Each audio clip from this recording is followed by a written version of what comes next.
Franz کافکا یہ ایک German writer تھا، جرمنی میں پیدا ہوا 1883 میں، اور 1924 میں جو ہے نا اس کا انتقال ہو گیا۔ رائٹر تھا، اس کی جو مشہور رائٹنگ ہے ان میں دی ٹرائل ہے اور دی میٹامورفوسس ہے، یہ دونوں کتابیں ہیں، ان کی وجہ سے یہ مشہور ہے۔ یہ غیر شادی شدہ اس نے زندگی گزاری، شادی نہیں کی۔ 40 سال کی عمر میں وہ ایک دن برلن کے ایک پارک میں چہل قدمی کر رہا تھا جب اسے ایک چھوٹی بچی ملی جو رو رہی تھی۔ پوچھنے پر اس نے بتایا کہ اس کی سب سے پسندیدہ گڑیا کہیں کھو گئی ہے۔ کافکا نے بچی کے ساتھ مل کر گڑیا ڈھونڈنے کی کوشش کی لیکن ناکام۔ کافکا نے بچی سے کہا کہ وہ کل وہیں ملے اور وہ ایک مرتبہ پھر گڑیا ڈھونڈنے کی کوشش کریں گے۔ اگلے دن جب انہیں گڑیا نہیں ملی تو کافکا نے بچی کو ایک خط دیا جو اس گڑیا نے لکھا تھا۔ خط میں لکھا تھا کہ میری دوست رو مت، میں دنیا گھومنے جا چکی ہوں اور میں تمہیں اپنے حیرت انگیز سفر کے بارے میں بتاؤں گی۔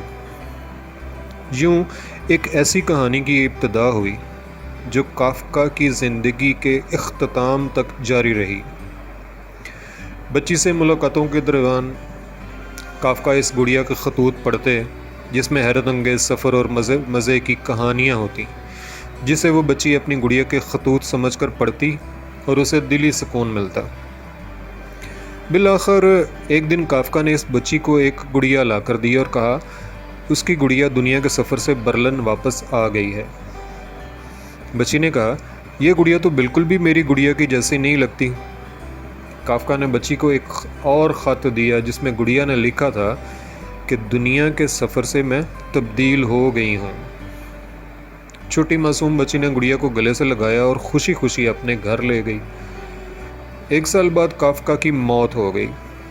کئی سال بعد جب وہ بچی اپنی جوانی میں داخل ہوئی تو ایک دن گڑیا کو الٹتے پلٹتے اسے اس کے اندر سے فرانز کافکا کا دستخط شدہ ایک خط ملا جس پر لکھا تھا ہر وہ چیز جس سے تم محبت کرتی ہو ایک دن گم ہو جائے گی، لیکن بالآخر تمہیں کسی اور شکل و صورت میں ہی صحیح لیکن محبت ضرور ملے گی۔